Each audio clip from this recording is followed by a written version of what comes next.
Hello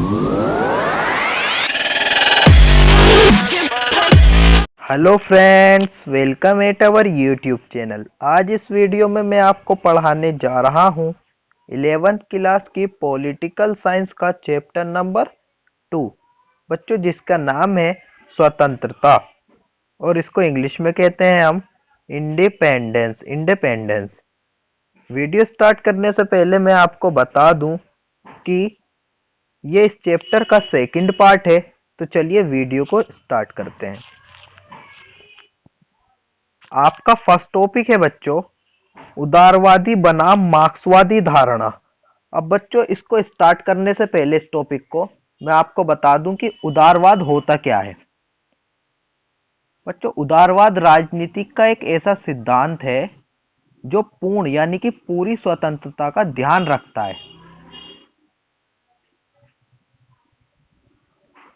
इसका first point देखिए, ऐतिहासिक रूप से अगर देखा जाए तो उदारवाद ने मुक्त बाजार और राज्य के न्यूनतम पक्ष लिया है। क्या लिया? न्यूनतम पक्ष लिया है। हालांकि अब वे इस टाइम पर कल्याणकारी राज्यों की भूमिका को स्वीकार करते हैं। उदारवाद जो है इस टाइम पर कल्याणकारी राज्यों की जो भूमिकाएं हैं उनको स्वीकार करता है, एक्सेप्ट करता है।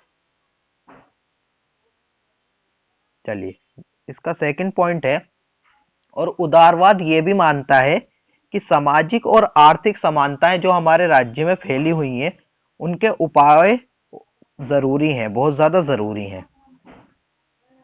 इसका थर्ड पॉइंट है बच्चों, सकारात्मक उदारवादी। अब बच्चों, पॉजिटिव उदारवाद क्या है? दो समर्थक हैं स्वतंत्रता के, हॉब्सलॉक और लास्की।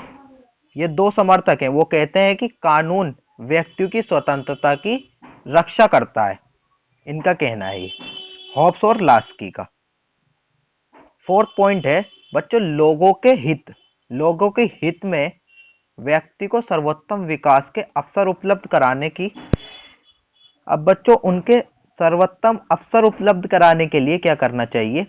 उचित प्रतिबंधों का समर्थन करना चाहिए। कहने का मतलब ये है कि लोगों के हितों के लिए जो विकास होता है उसके लिए सही प्रतिबंधों का समर्थन करना चाहिए। जो सही प्रतिबंध है बच्चों, उनका ही समर्थन करना चाहिए। गलत प्रतिबंध का समर्थन बिल्कुल नहीं। अगर उचित है, सही है प्रतिबंध, तो उसका सपोर्ट करना चाहिए। फिफ्थ पॉइंट है बच्चों, उदारवादी व्यक्तिगत।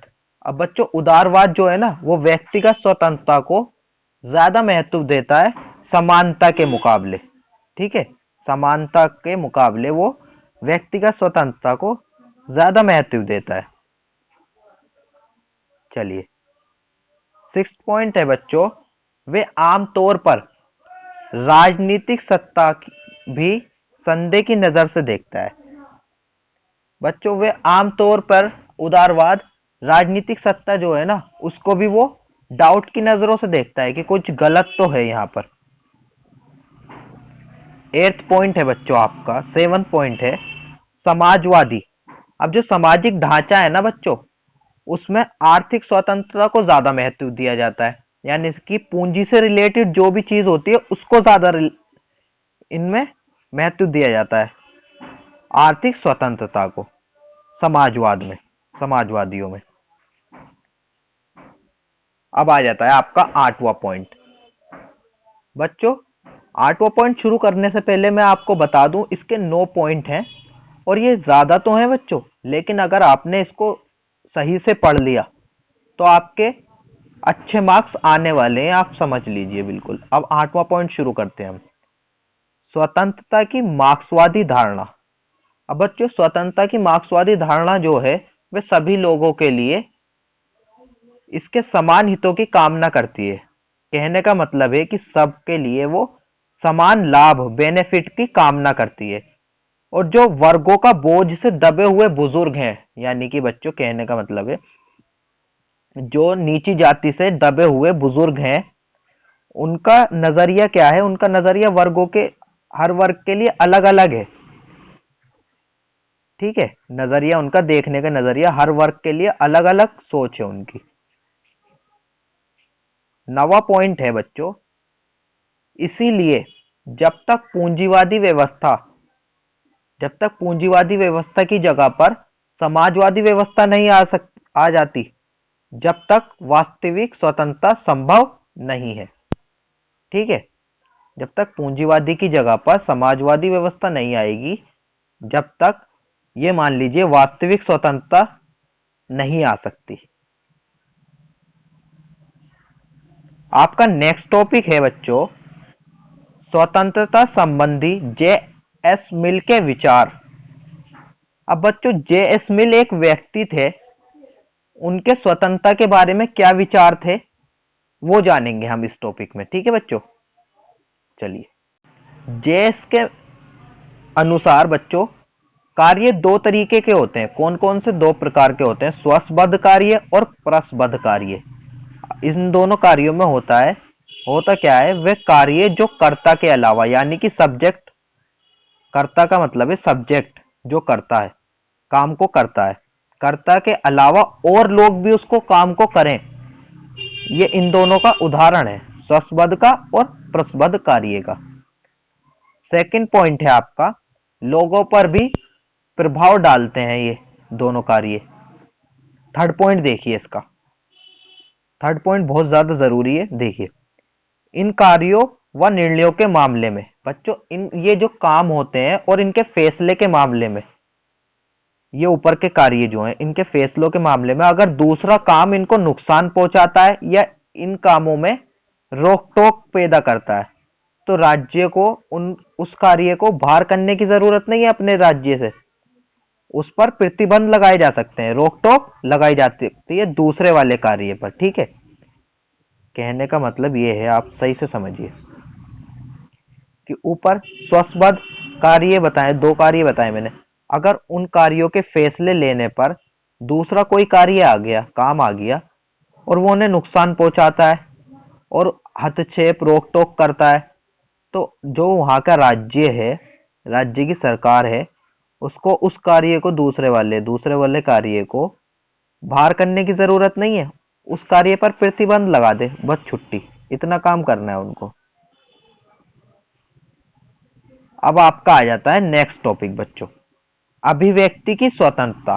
बच्चों, इस टॉपिक को पढ़ने से पहले मैं आपको बताना चाहता हूं कि अभिव्यक्ति की मीनिंग क्या होती है। जब आपको अभिव्यक्ति की मीनिंग पता होगी, मतलब पता होगा, अर्थ पता होगा, जब भी आप इसको समझ पाएंगे। तो चलिए, अभिव्यक्ति की मीनिंग होती है बच्चों छोटे कार्यों का प्रत्यक्ष रूप से सामने आना, अभिव्यक्ति कहते हैं उसे। मतलब छोटे कार्य जो होते हैं वो प्रत्यक्ष रूप से, एकदम से, अचानक से हमारे सामने आ जाएं, उसको हम क्या कहते हैं? अभिव्यक्ति कहते हैं। फर्स्ट पॉइंट देखिए, अभिव्यक्ति स्वतंत्रता का मुद्दा हस्तक्षेप के लघुत्तम क्षेत्र से जुड़ा है। अभिव्यक्ति का जो मुद्दा जुड़ा हुआ है ना बच्चों, वो बिना रोक टोक के लघुत्तम क्षेत्र से जुड़ा हुआ है, क्षेत्र से जुड़ा हुआ है।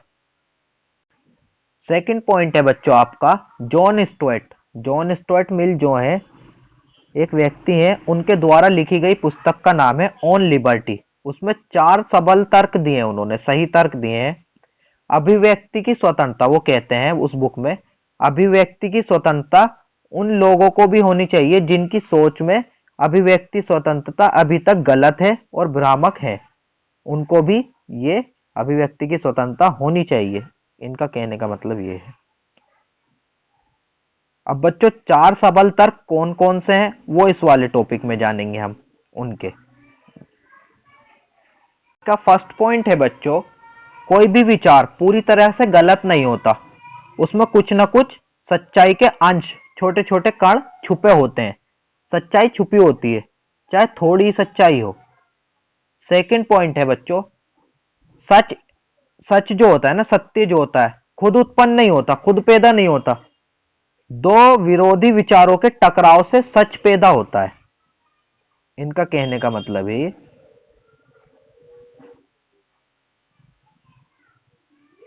ऐसा जॉन स्टुअर्ट मिल कहते हैं अपने तर्कों में। इसका थर्ड पॉइंट है बच्चों, जब किसी विचार के सक्षम, जब बच्चों कोई भी विचार है, अगर उसके सक्षम कोई विरोधी विचार आता है तभी उसका पता लगता है कि ये कितना विश्वसनीयता सिद्ध होती है, यानी कि उसकी सच्चाई सिद्ध होती है। अगर कोई आपका विचार है मान लीजिए, अब उसके ही विरोध में, उसके ही अपोजिट में एक और विचार आता है, तो जब पता लगता है कि हाँ भाई ये आदमी सच्चा था, ये कहना चाह रहे हैं। फोर्थ पॉइंट है बच्चों, आज जो सच है वो हमेशा सच रहेगा, ये तो कोई गारंटी नहीं है। और कई बार जो विचार आज स्वीकार नहीं किए जा सकते वे आने वाले टाइम में मूल्यवान यानी कि महत्वपूर्ण हो सकते हैं। फोर्थ पॉइंट है। फिफ्थ पॉइंट है बच्चों, सही से देखिए, अभिव्यक्ति की स्वतंत्रता पर कई बार प्रतिबंध अल्पकालीन रूप में समस्या समाधान बन जाते हैं। कहने का मतलब यह है कि अभिव्यक्ति की स्वतंत्रता जो होती है, जो उस पर प्रतिबंध लगाए जाते हैं इमरजेंसी के रूप में, वे समाधान भी बन सकते हैं प्रतिबंध।